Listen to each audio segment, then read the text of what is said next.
नमस्कार दोस्तों, साहित्य ज्ञान क्लासेस में हार्दिक स्वागत है आपका।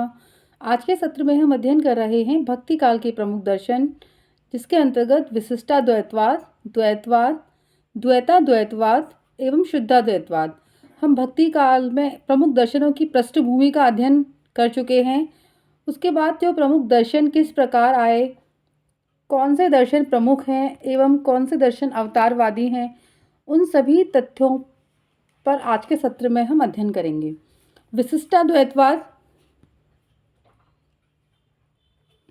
विशिष्टाद्वैतवाद रामानुजाचार्य का दर्शन है। ये भक्ति आंदोलन के प्राचीनतम प्रचारक रामानुजाचार्य थे।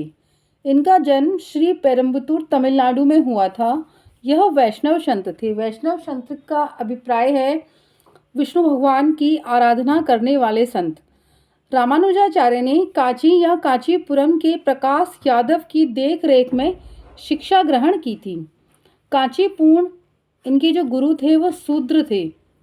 कांचीपुरम रामानुजाचार्य के गुरु थे। इस बार से भी कई बार प्रश्न बनता है कि रामानुजाचार्य जी के गुरु का नाम क्या है, तो कांचीपुरम। रामानुजाचार्य के शिष्य कुरेश स्वामी ने पंचस्तुति में राम की विशेष भक्ति की है। रामानुजाचार्य ने ब्रह्म सूत्र पर श्री भाष्य नाम से टीका लिखी है। इस टीका में इन्होंने यह कहा है कि एक शूद्र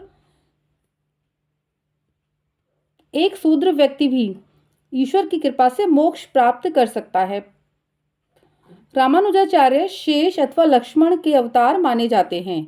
रामानुजाचार्य को दक्षिण में विष्णु का अवतार माना जाता है, यानी विष्णु भगवान का अवतार रामानुजाचार्य जी को माना जाता है। रामानुज ने स्पष्ट कहा है कि ईश्वर और ब्रह्म में कोई भेद नहीं है, वह सगुण ही है। सत्य, चित्त और आनंद उसके गुण हैं।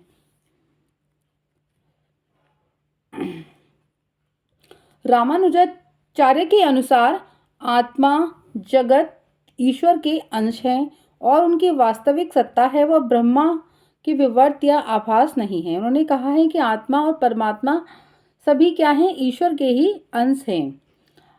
आचार्य रामानुज ने विष्णु नारायण की उपासना की है, यानी विष्णु भगवान की उपासना की है। इन्होंने विष्णु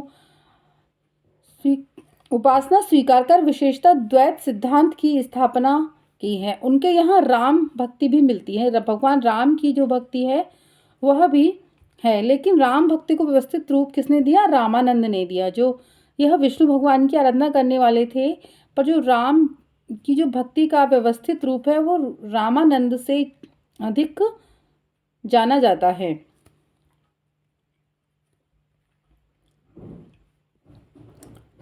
रामानुजाचार्य ने सगुण ईश्वर का उपदेश दिया है। उन्होंने लोगों को त्याग, तपस्या के द्वारा निस्वार्थ भक्ति करने को कहा है।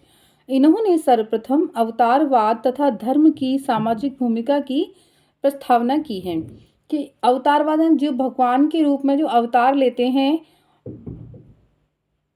उसकी इन्होंने प्रस्तावना की है कि अवतारवाद है वही उनकी पूजा करनी है। त्याग तपस्या द्वारा, यानी त्याग और तपस्या के द्वारा निस्वार्थ भाव से भक्ति करने को कहा है, यानी भक्ति में हमें किसी प्रकार का स्वार्थ नहीं रखना है। द्वैतवाद मध्वाचार्य, द्वैतवाद के प्रवर्तक माधवाचार्य हैं। भक्ति काल के उपदेशों में माधवाचार्य उल्लेखनीय हैं। वेदांत दर्शन के 3 दार्शनिकों में उनका नाम स्पष्ट है। रामानुजाचार्य तथा शंकराचार्य के साथ उनका नाम लिया जाता है। माधवाचार्य का जन्म दक्षिण भारत के बेलीग्राम नामक स्थान पर हुआ था। दक्षिण भारत में हुआ था, बेलीग्राम नामक स्थान पर। उत्तर भारत की यात्रा पर आने पर यह बद्रिकाश्रम गए और वहां वेदव्यास से शालिग्राम की 3 मूर्तियां इन्होंने प्राप्त की। बद्रिकाश्रम वर्तमान समय में उत्तराखंड में स्थित बद्रीनाथ धाम, वहां वेदव्यास से शालिग्राम की 3 मूर्तियां इन्होंने प्राप्त की। यही अपने शिष्यों की सुविधा के लिए इन्होंने 8 मंदिरों का निर्माण किया और वैष्णव भक्ति के प्रचार में योगदान दिया। जो बद्रिकाश्रम, बद्रीनाथ का जो स्थान है वह भगवान विष्णु की मूर्ति है, वहां पर भगवान विष्णु की पूजा के लिए विशेष प्रसिद्ध है। माधवाचार्य ने अद्वैत का घोर विरोध किया है। इनका दार्शनिक मत द्वैतवाद है। यह तत्ववाद के प्रवर्तक थे, जिसे द्वैतवाद के नाम से जाना जाता है। इनके मत में भगवान विष्णु के 8 गुणों से बद्ध और सर्वोच्च तत्व है। जगत, सत्य, ईश्वर और जीव का भेद, जीव का जीव से भेद, तथा जड़ का जीव से भेद वास्तविक है। समस्त जीव हरि के अंतर है, यानी कोई भेद नहीं है किसी में। समस्त जीव हैं हरि यानी विष्णु भगवान के ही वह हैं। ईश्वर उत्पत्ति, स्थिति और संहार का कारण है, यानी ईश्वर की जो उत्पत्ति हम करते हैं उसकी स्थिति और संहार का वह प्रमुख कारण है, बताया है मध्वाचार्य ने। विष्णु ही ब्रह्म है। मध्वाचार्य का कहना है कि विष्णु ही ब्रह्म है, यानी विष्णु भगवान जी हैं वही ब्रह्म है। उनकी पत्नी लक्ष्मी विष्णु की शक्ति है। जगत जननी है, वो जगत सृष्टि शक्ति के द्वारा होती है तथा अवतार लेने पर उसकी अर्धांगिनी या प्रेयसी वह होती हैं। तो यानी भगवान विष्णु और इनका अवतार, बाद में राम और सीता का अवतार हुआ, बाद में लक्ष्मण, कृष्ण और राधा के रूप में भी। तो ये अवतारवाद की पूजा का उन्होंने विधान बताया है और बाद में उनकी अर्धांगिनी या प्रेयसी भी वह बनती हैं। जीव और यहाँ पे दीव हो गया, जीव होगा। जीव और जीव में भी भेद है। प्रत्येक जीव का ब्रह्मा के साथ एक तरह का संबंध नहीं होता, यानी जीव यानी प्रत्येक जीव है, प्रत्येक मानव का सभी अलग अलग हैं, एक ही नहीं कहा जा सकता, सभी अलग हैं। प्रत्येक प्रत्येक प्रत्येक जीव का ब्रह्मा के साथ एक ही तरह का संबंध नहीं होता, सभी अलग अलग हैं। ज्ञान, भक्ति और साधना के आधार पर जीवन की अलग अलग कोटियां तथा अलग अलग संबंध हैं, यानी जीव और जीव में भेद है। ब्रह्मा के साथ सभी व्यक्तियों का, सभी जीवों का एक प्रकार का संबंध नहीं है। ज्ञान, भक्ति और साधना के आधार पर, यानी किस प्रकार की जिसने भक्ति की है, साधना की है, उसके आधार पर उन जीवों की अलग अलग कोटियां निर्धारित की गई हैं। वेद का समस्त तात्पर्य विष्णु ही हैं। माध्वाचार्य का संप्रदाय ब्रह्म संप्रदाय के नाम से विख्यात है। मध्वाचार्य का जो संप्रदाय है वो ब्रह्म संप्रदाय के नाम से भी विख्यात है, और इसमें क्या है, विष्णु भगवान की आराधना की जाती है ब्रह्म संप्रदाय में, जो मध्वाचार्य द्वारा चलाया गया। द्वैतवाद निम्बकाचार्य द्वैतवाद निम्बकाचार्य का संप्रदाय है, ये दर्शन है। ये डॉक्टर भंडारकर ने इसका समय 1162 ईस्वी के आसपास स्थिर किया, यानी माना है। कुछ विद्वान इस संप्रदाय को वैष्णव भक्ति का प्राचीनतम संप्रदाय मानते हैं। श्री निम्बार्क संप्रदाय का सनकादिक या हंस संप्रदाय के अंतर्गत है। निम्बार्क संप्रदाय को और क्या कहते हैं, सनकादिक संप्रदाय या हंस संप्रदाय भी कह सकते हैं। निम्बकाचार्य रामानुजाचार्य के समकालीन थे। इनका मानना था कि भक्ति कृपा स्वरूप प्राप्त की जा सकती है, यानी भक्ति, भगवान की जो भक्ति है वो कृपा स्वरूप में प्राप्त की जा सकती है। इस संप्रदाय का दार्शनिक सिद्धांत भेदाभेदवाद या द्वैतवाद है। जीव अवस्था भेद से ब्रह्मा के साथ भिन्न भी है तथा अभिन्न भी है। जीव ब्रह्म का ही अंश है, ब्रह्मा अंशी है, जीव अल्पज्ञ है। भक्ति ही मुक्ति का साधन है।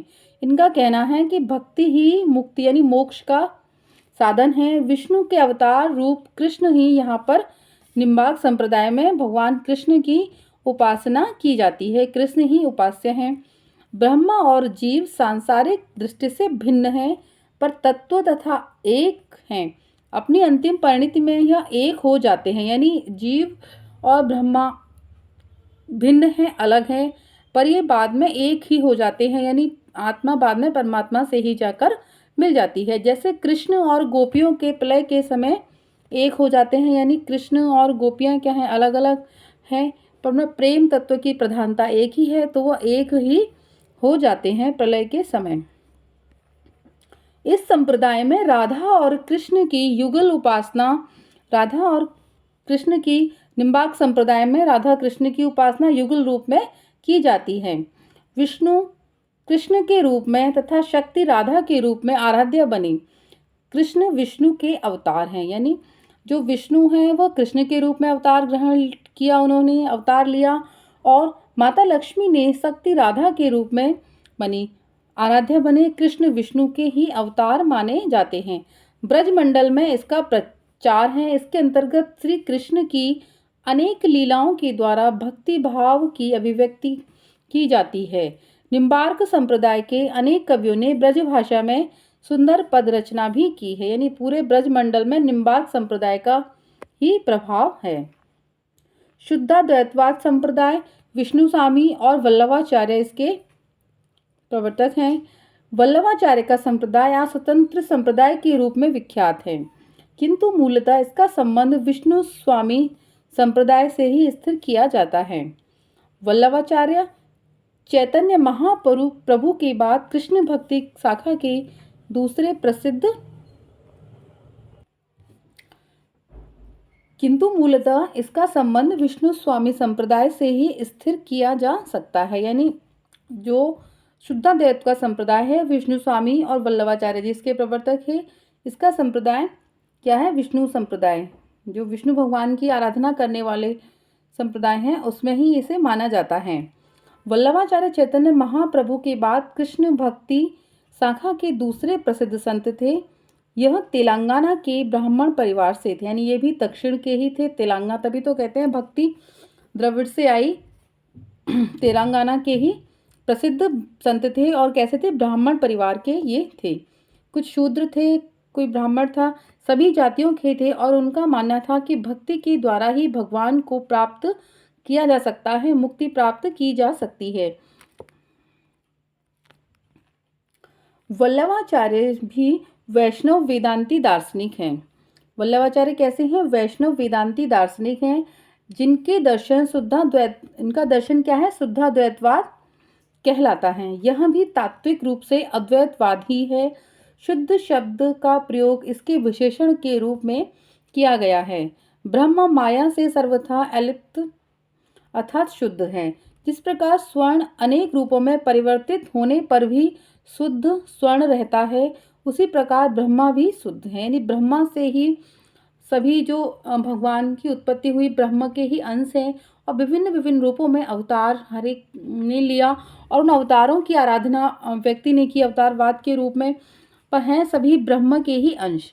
जिस प्रकार स्वर्ण को अनेक रूपों में परिवर्तित करते हैं पर रहता तो सोना ही है, उसी प्रकार उसी का उदाहरण यहाँ पर दिया गया है। वल्लभाचार्य के अनुसार संपूर्ण सृष्टि 3 प्रकार के गुणों से निर्मित होती है। गुणों से निर्मित होती है सत, चित्त और आनंद। ईश्वर तीनों ही गुणों में समग्रता है, यानी ईश्वर तीनों ही रूपों में समान है। शुद्धाद्वैतवाद के अनुसार शुद्धाद्वैतवाद दर्शन के अनुसार भगवान को जब रमन करने की इच्छा होती है, तब वह अपने आनंद आदि के गुणा के अंश को त्रोहित कर स्वयं जीव रूप ग्रहण करते हैं। यानी भगवान को जब पृथ्वी पर घूमने की, रहने की आवश्यक उन्हें लगता है कि मुझे करना चाहिए, तो अवतार रूप में वो यहाँ पर जन्म लेते हैं। इस व्यापार में केवल भगवान की ही इच्छा ही कारण है, माया इससे किसी प्रकार का कोई संबंध नहीं है। वल्लभाचार्य ने भी विष्णु की भक्ति को ही मुक्ति का साधन माना है। वल्लभाचार्य जी ने कि विष्णु भगवान की ही भक्ति से मनुष्य की मुक्ति हो सकती है। वे कृष्ण की भक्ति में विश्वास करते हैं, ना कि राम की भक्ति में। वह भगवान कृष्ण की भक्ति को मानते हैं और भगवान राम की नहीं। भगवत प्राप्ति का साधन भक्ति को बताया गया है। भगवान के पोषण अनुग्रह को भी भक्ति के संबल मानना चाहिए। इसीलिए इनको मत पुष्टि मार्ग कहा जाता है। इनका जो मत है वह पुष्टि मार्ग कहा जाता है वल्लभाचार्य जी का। भक्ति का विवेचन करते हुए वल्लभाचार्य ने मर्यादा भक्ति और पुष्टि भक्ति का विधान किया है। निष्कर्ष स्वरूप हम कह सकते हैं कि भक्ति के बारे में हमने अध्ययन किया कि किस प्रकार भगवान की भक्ति की जाती है, अवतार जो हैं उनके कौन कौन से हैं। ब्रह्मा के निर्गुण तत्व को निषेध नहीं, किंतु भक्ति का आधार उनका सगुण है। अवतारवाद की प्रस्तावना तथा अवतारवाद में लीला, भगवान ने जो अनेक अवतार लिए उनमें लीलाएं रची, उसका विधान है। ईश्वर प्राप्ति हेतु ज्ञान के स्थान पर भावना व एवं अनुभूति आवश्यक है। सभी दर्शनों में भक्ति युगल भक्ति की उपासना, प्रेम भक्ति आदि की बात की गई है। यानी जो दर्शन है इनमें राधा कृष्ण के युगल स्वरूप की, विष्णु के दर्शन में भक्ति ने भगवान विष्णु की आराध्या मानकर उनकी भक्ति, प्रेम से आदि की बात की गई है सभी दर्शनों में। और जो अवतार ग्रहण किए हैं भगवान ने वह भी ब्रह्मा के ही अंश हैं। आज के सत्र में इतना ही। उम्मीद करती हूँ कि ये सत्र आपको कहीं ना कहीं दर्शनों की पृष्ठभूमि से, दर्शनों के बारे में समझने में आपको मदद करेगा। इसलिए चैनल को सब्सक्राइब कीजिए, लाइक कीजिए, शेयर कीजिए, कमेंट्स कीजिए। Thank you.